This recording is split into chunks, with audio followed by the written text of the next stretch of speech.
Bonjour, on se retrouve pour cette troisième vidéo sur le chapitre 5 informations chiffrées.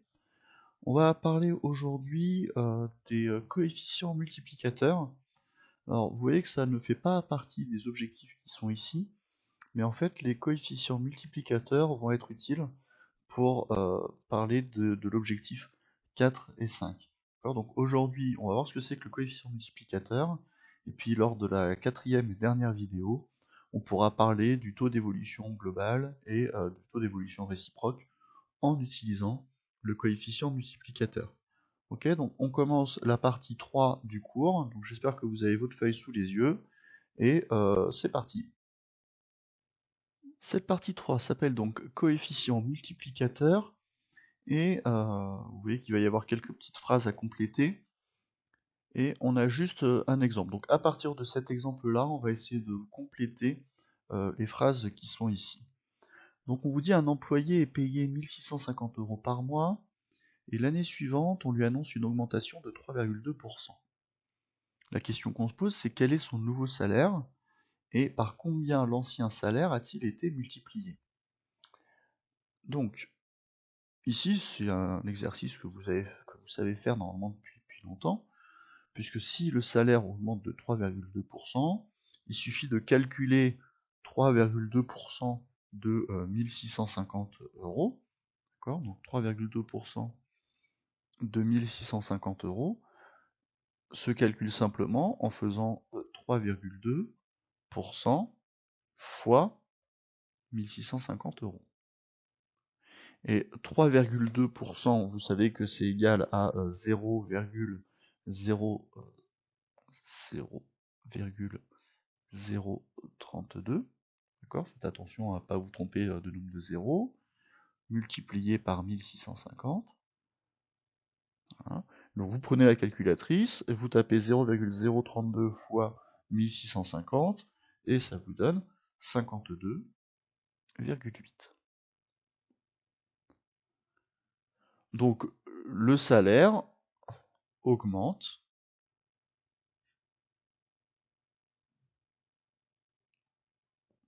de 52,8 €. C'est pas la question qu'on vous pose, la question qu'on vous pose c'est quel est le nouveau salaire. Bon, bah, il suffit de faire 1650 plus 52,8 et on trouve 1702,8. Donc le nouveau salaire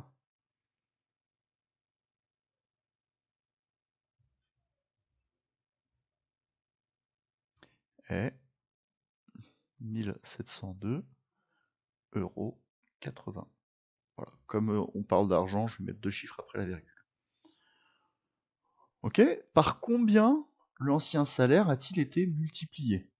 Donc là, ce qui nous intéresse, c'est j'ai l'ancien salaire, qui est de 1650 €, je le multiplie par quelque chose, et je trouve 1702,80. Et je veux savoir quel est ce quelque chose.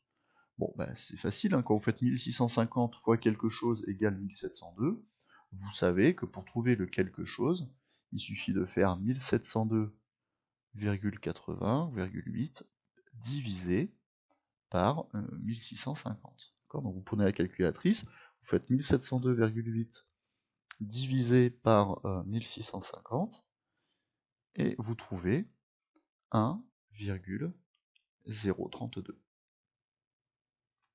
Donc ça veut dire que 1650 fois 1,032 est égal à 1702,80 €. Et ce qu'on remarque, c'est en fait ici, le 0,32, c'est pas le hasard. Ça vient justement de ce 3,2%. D'accord ?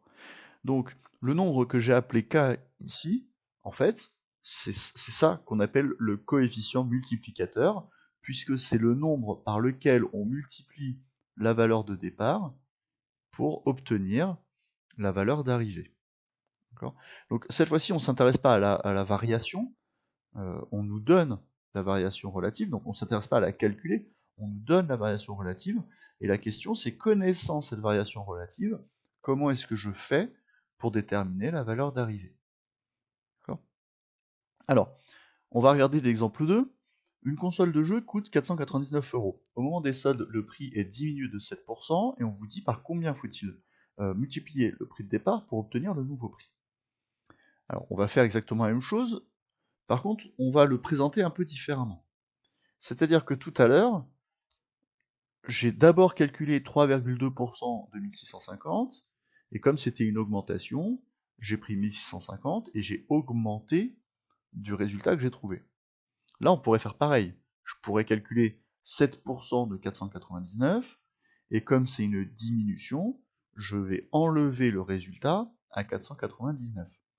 Donc, plutôt que de faire deux calculs séparés, je vais faire directement en un seul calcul. C'est-à-dire que je vais dire, je prends le prix de départ, 499, et je lui enlève, puisque c'est une diminution, hein, d'accord, donc j'enlève 7% de 99. Donc j'enlève 7% multiplié par 499. Voilà. Et en faisant comme ça, vous remarquez, en fait, ici, on fait apparaître un facteur commun. Vous avez ici 499, 499. Donc vous pouvez factoriser par 499. Donc ça vous donne 499. On factorise. Et qu'est-ce qui reste? En fait, ici, il faut bien se rendre compte que quand j'écris 499 tout seul, c'est pareil que quand j'écris 1 multiplié par 499. Donc, qu'est-ce qui reste? Qu'est-ce que je vais mettre dans ma parenthèse? Je vais mettre ce 1, et là, ici, vous avez un moins 7%. Donc, dans la parenthèse, je vais écrire 1 moins 7%. Vous devriez être d'accord avec moi, parce que quand vous développez, quand vous faites le développement, ça fait 499 fois 1 moins 499 fois 7%, donc on retrouve bien l'expression développée qui est ici. Bon, et du coup, ça fait 499 multiplié par 1 moins 0,07, et donc on trouve 499 multiplié par 0,93. Alors la question, c'était pas de trouver le nouveau prix, c'était de trouver par combien il faut multiplier le prix de départ pour obtenir le nouveau prix. Eh bien, on a la réponse à la question.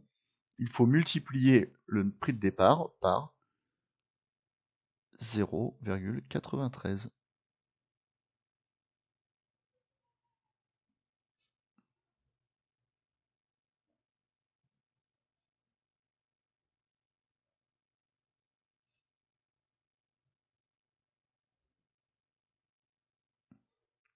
Et comment est-ce qu'on a trouvé 0,93?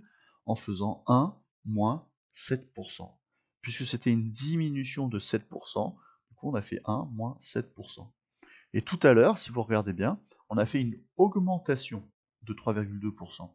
Et donc on a multiplié par 1 plus 0,032.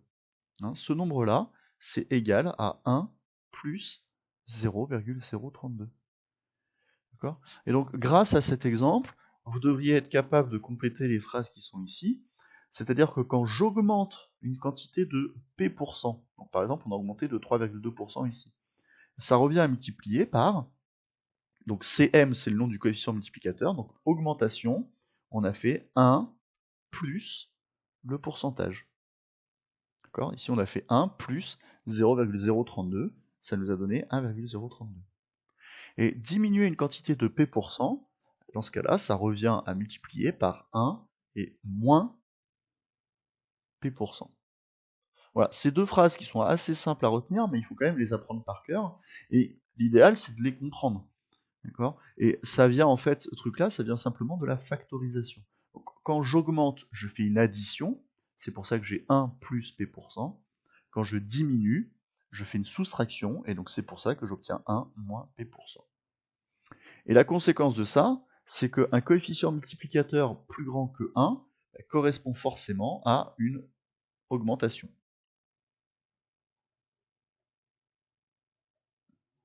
alors qu'un coefficient multiplicateur plus petit que 1 correspond à une diminution.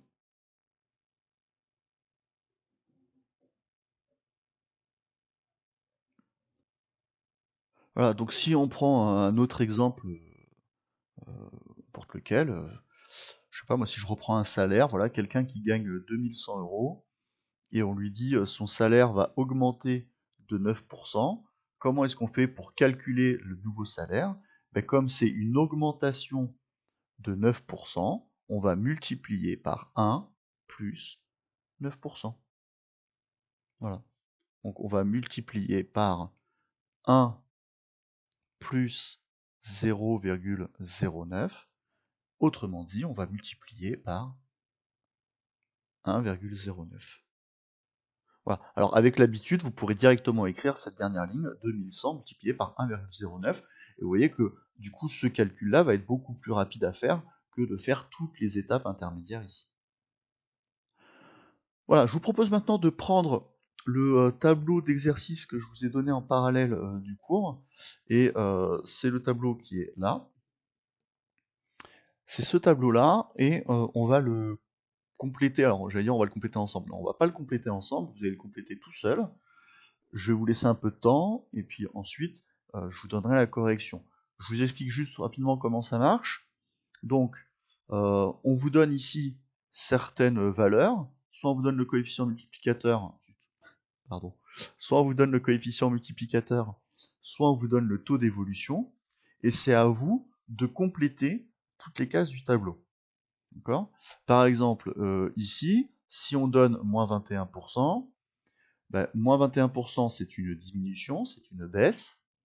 Donc, cette baisse-là, je peux dire, comme c'est une baisse, le coefficient multiplicateur se calcule 1 moins 0,21. D'accord? Et 1 moins 0,21, ça fait 0,79. Si je vous fais l'exemple 2, d'accord, on le fait ensemble. Ici, j'ai un taux d'évolution qui est de plus 1%. Si c'est plus 1%, vous savez tout de suite que c'est une hausse.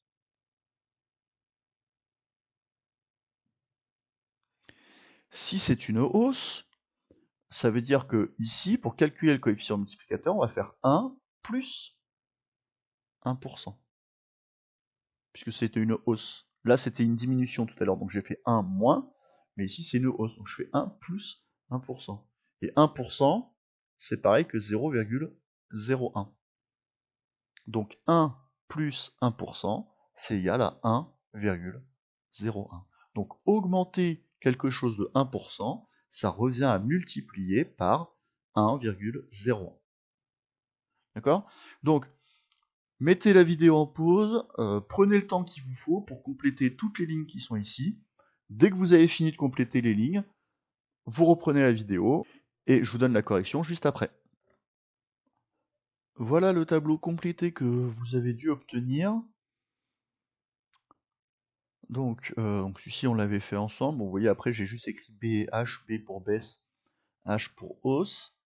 Donc la ligne d'en dessous, vous connaissiez le coefficient multiplicateur, c'était 2. On avait vu dans le cours que si le coefficient multiplicateur est plus grand que 1, ça correspond forcément à une hausse. Donc, ici plus grand que 1 c'est une hausse, là plus grand que 1 c'est une hausse, là plus petit que 1 c'est une baisse. Ensuite, si c'est une hausse, ça veut dire qu'il s'écrit forcément sous la forme 1 plus quelque chose. C'est forcément 1 plus quelque chose ou 1 moins quelque chose. Ça ne peut pas être autre chose. Donc du coup, comme c'est 2, bah, c'est 1 plus. 1 plus combien qui fait 2? Bah, c'est 1 plus 1. Voilà. Mais 1 plus 1, c'est pareil que 1 plus 100%. C'est pour ça que l'évolution ici est de plus 100%. Ce qui est assez logique, puisque en fait, quand vous augmentez quelque chose de 100%, bah, c'est 2 fois plus grand. Donc on multiplie par 2. D'accord? Si vous avez une baguette qui coûte 1 euro, que le prix de la baguette augmente de 100%, ben vous allez augmenter de 1 euro. Donc ça va augmenter de 2 euros, donc ça va multiplier. Donc vous allez obtenir un prix égal à 2 euros, pardon, donc vous allez multiplier par 2. D'accord? Moins 25%, c'est une baisse. Et donc ça fait 1 moins 0,25 et vous trouvez 0,75. Là aussi c'est logique. Moins 25%, 25% c'est un quart. Donc si vous enlevez un quart, ça revient bien à multiplier par 3 quarts. Voilà, donc je vous laisse regarder tous les autres en détail. Vous regardez si vous êtes trompé ou pas, si vous n'avez pas fait d'erreur de calcul. Si il y a des réponses qui vous perturbent, qui vous paraissent pas claires, comme d'habitude, vous mettez en commentaire à la vidéo, vous me posez vos questions, ou bien vous me posez vos questions par mail ou par pronote, ou bien quand on se retrouve en classe. C'est quand même dommage d'attendre d'arriver en classe pour comprendre. Donc posez-moi vos questions avant.